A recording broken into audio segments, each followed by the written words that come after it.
Mm. Hello, friends. Robert and Peter and myself are here just kind of like giddy talking about our weekends and talking about the emerging clarity that we all are receiving around what this brotherhood and community is. And as you may have noticed from the title of this video, we're sort of discovering that our brotherhood community is actually a justice league of amazing men who are showing up in service to the feminine, right? And I want to speak to this because it's like it is getting clearer and clearer to me that we're gathering a community of men. Like I see us like holding hands, locking arms across the entire world in service of the feminine, in service of more femininity moving into power in our world. And what I mean by that, or one example of that I want to share as we get into this discussion, is how I was at this Wisdom 2.0 conference this weekend. And what I noticed is that, and had a direct conversation with a couple of women, one that was just exquisitely powerful about how she has to show up in her masculine to be taken seriously at this conference.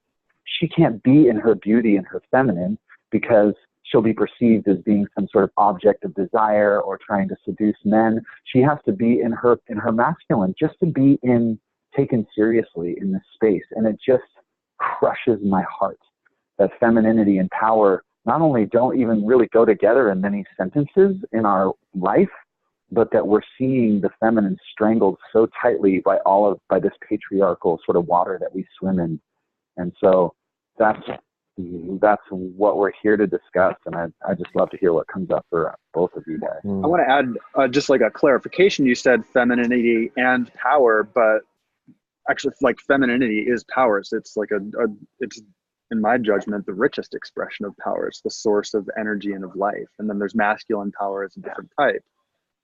But to equate femininity with not power would be, and I know you're not doing that, but I just wanted to be really clear about that in the language.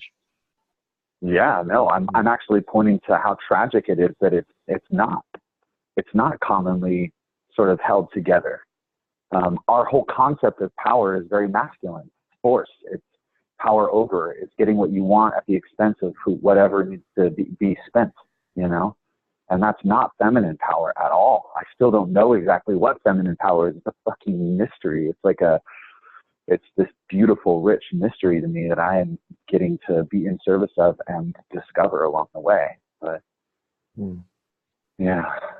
Yeah, on Saturday I was sitting in a meditation circle led by an incredibly powerful, articulate, spiritually connected woman. And I had this amazing experience of being in this circle with other men and women and feeling this silent bond of brotherhood with the men and a deep softness and honoring.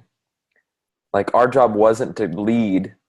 We call ourselves a men's leadership community here, but leading is often by shutting up, right? Shutting up and with deep honor and reverence and respect, being in more feminine spaces and learning from women.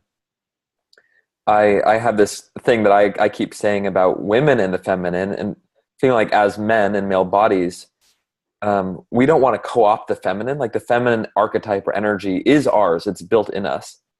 And there's a reverence due to women and women's bodies, you know, as sort of the original carriers of this, you know, this feminine energy. And that in many ways is the antidote to patriarchy. That is the amends. That is the apology. But not from a place of making us smaller as men. Apology can feel like this. Oh, let's be weak and small, right? But that apology carries no value or no integrity. Right? The best apologies come from our fullness, our wholeness. And that's a reaction that I see a lot of men in the world having is, and I want to tie what you're just saying with what you said just previously, Peter, about sometimes leadership means shutting up. A lot of men in the world would hear that and say, oh, well, that's making men smaller. There's this complete either or paradigm of, if I set aside this masculine archetype of power, of dominance over, of hierarchical leadership, then I'm giving my power up. When the type of leadership that you're talking about is not just shutting up, it's not just silencing myself, it's like power is my ability to receive wisdom. It's my ability to be open to something greater than me. Mm-hmm. It's knowing that I'm just one person with one perspective, and that there are a multitude of other ones out there that are that just hold incredible amounts of wisdom. And as I learn to shut up in the most loving way possible, and as I model that, as I take leadership in that, like both model that as well as invite other men into a more receptive, open space to be attuned to the wisdom that's constantly around us, that's a form of power. That's a form of leadership.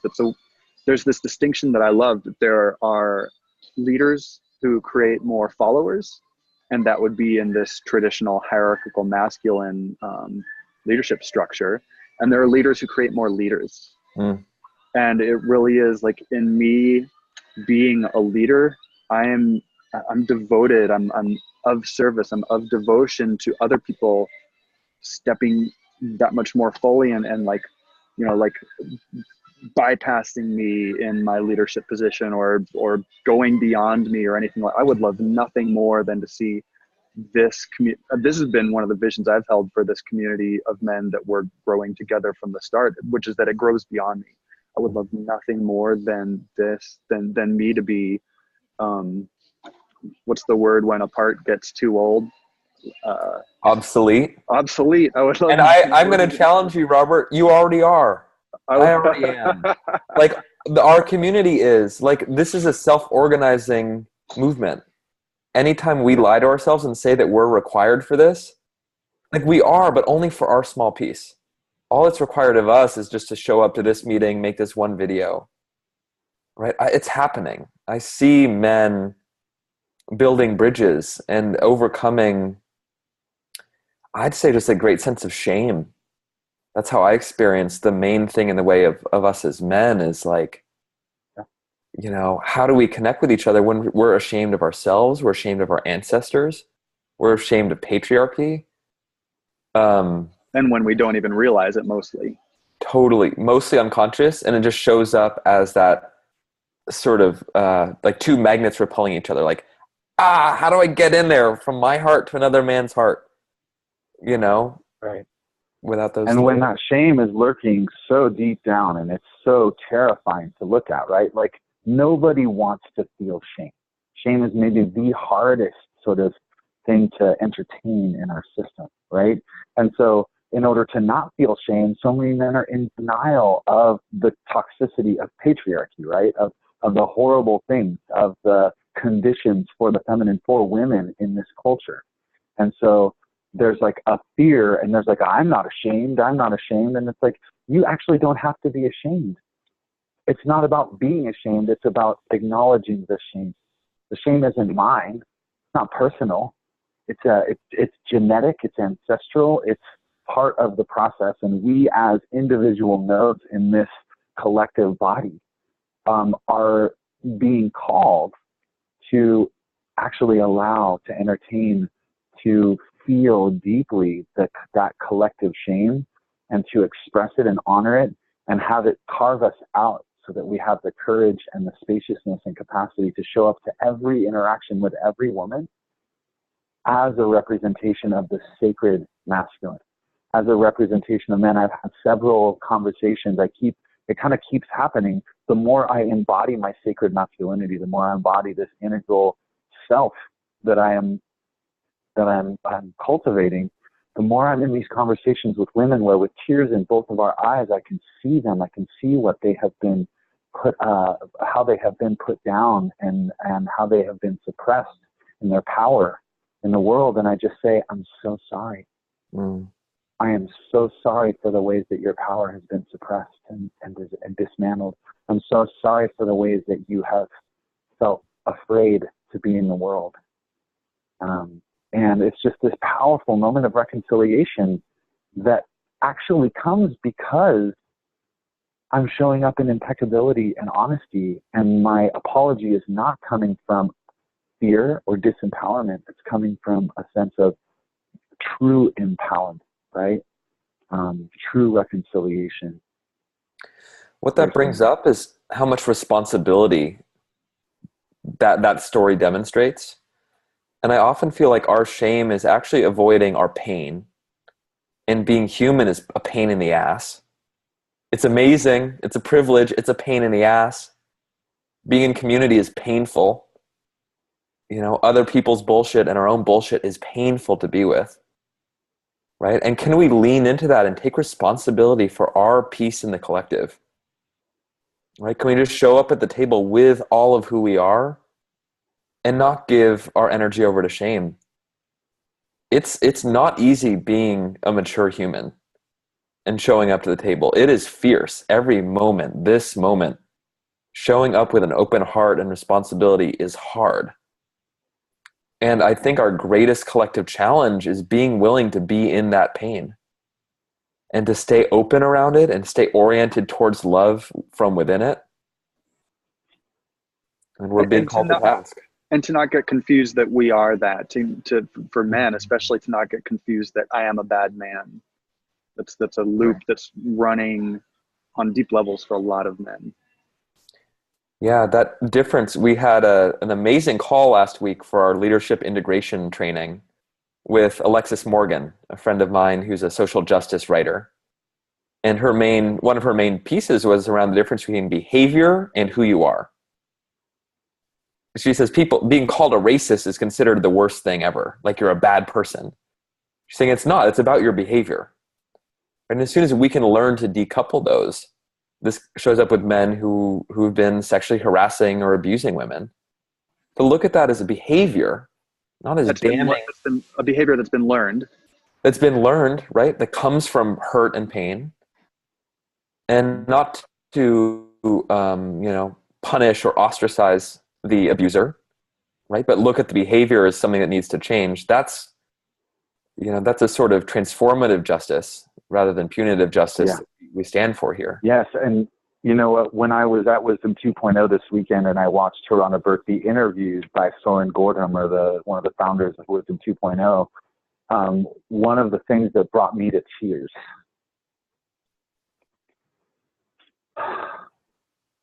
is that she is an advocate of restorative justice, that she does not want the same sort of punitive justice system that is broken on so many levels for people of color, especially, and around the system of rape.